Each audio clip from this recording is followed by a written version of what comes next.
So the Anthem community right now is in just pure turmoil. We're at a real crossroads, and the question isn't whether Anthem can be saved, but should it be saved? This is an interesting question to see this evolve, this drama unfold. The story around Anthem is the story of the world outside of Anthem. And one of the really good things that I've seen happen within the community just in response to this article is just the pure support for the developers themselves, who really put in a lot of work, dealt with a lot of anguish and a lot of frustration.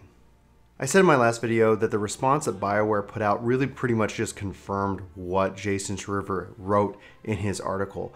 But right now I want to highlight some of the responses that we've seen on Reddit to this.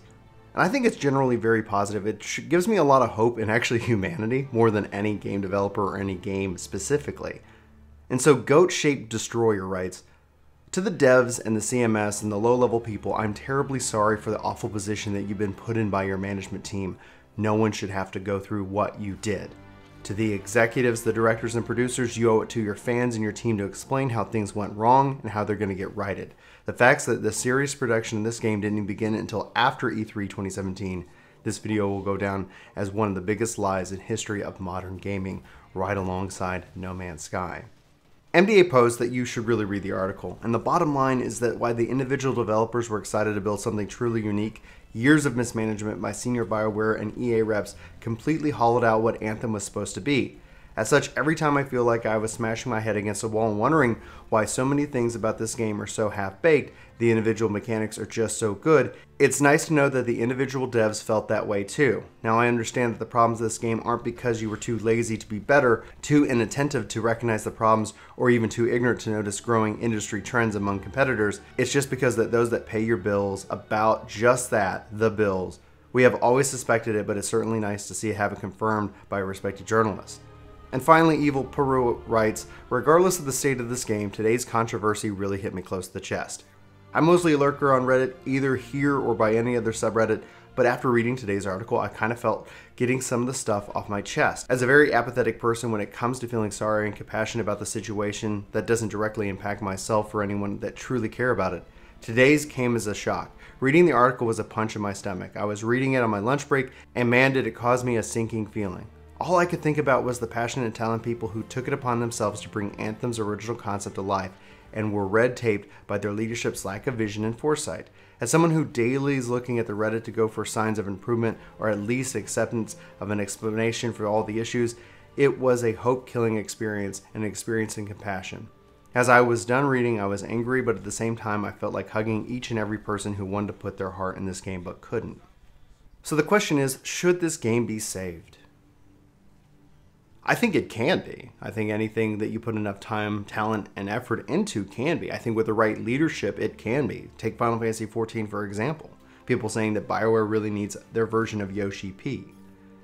Does this game need a Realm Reborn moment? Does it need that moment where it goes and it just says, okay, here's what works, let's rebuild it? And from a lore perspective, this game has it in its lore with the Cataclysms to pretty much do just that. But that's going to require time, that's going to require leadership, that's going to require an explanation and a plan, and something that the devs themselves need to put forward both humbly and sincerely as it goes to address this, without necessarily killing the people who want to make this game great. I think that was one of the interesting things about the article itself. People were excited. I think people still are excited. I think they see what's here, and then obviously it's not ready. And that's the real unfortunate thing. People really killed themselves to get the game in the state that it is in.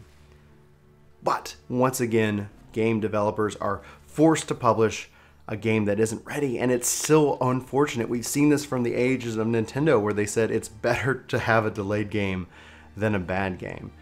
All that changed with the invention of the internet, all that changed with games as a service, because the mindset that you can fix it once it's out, you can fix it later, really, I think has burned gamers time and time again.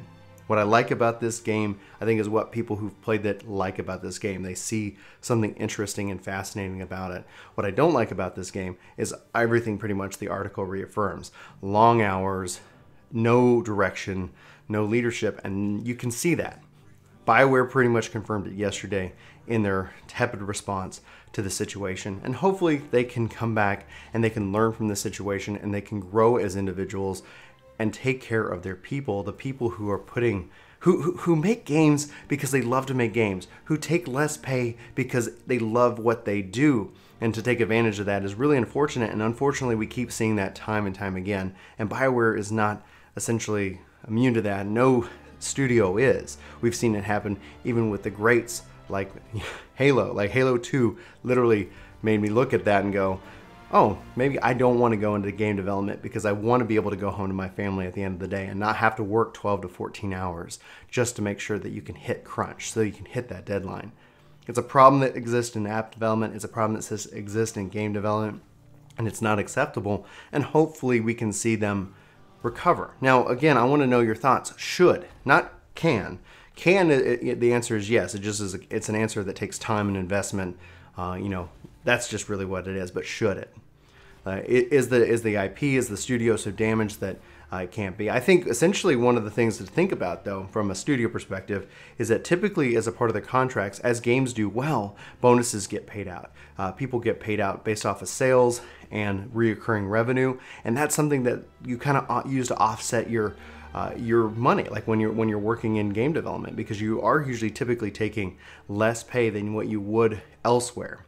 So from a leadership perspective, I think what I want to see them do, what I would love to see them do, is forego any of their bonuses. If we see that Bioware leadership is is getting paid out bonuses and the devs who are working so hard aren't, that's going to be ultimately frustrating. Hopefully we can see them say, take kind of that step of humility and say, listen, things went wrong. We're going to correct them. We're going to forego any kind of bonuses that were promised. And we're going to delay that. We're going to say, to the devs, we're going to make sure that they're taken care of, that they're healthy, that their mindset is first and foremost honest. Because at the end of the day, you can tell a developer to make something, but if they're not passionate about it, it's not going to end up being a good product. If the developers are still passionate about making this game a really good game, I think that actually is going to speak volumes for its history and for what it can be. But they have to be passionate. They have to be mentally healthy. And so I don't know how you get there. And that's kind of where the ARR moment comes from. Does this game need its moment like ARR? Does it need its moment where it completely reboots and comes back stronger than before amidst all odds? Nobody believed that it was possible. ARR, when Final Fantasy XIV 1.0 launched, it was met with the same mindset and the same problems. We'll fix it after launch. And then they realized the problems were just too big. The community had moved on. The issues were just too grand. And then it took a real leader, a real visionary like Yoshi P to come in and make it happen. Whether you agree with it or not, whether you played Final Fantasy XIV or not, whether you view him as a visionary, it takes a real leader to steer the ship, to make something that he did happen. And it's almost really impossible and never heard from. The game is live. It's a live service. I honestly think if they shut it down, there's going to be bigger problems. I don't see them doing that. I think this is a game, like I said, that can be. But the question that I leave to you, and the question this video asks, is should they? And how should they if they decide to do it? I'd love to know. Anyway, let me know in the comments below. Thank you so much for watching this video. This has been Brian for Work to Game. I hope you have a phenomenal day, and I'll talk to you next time. Take care.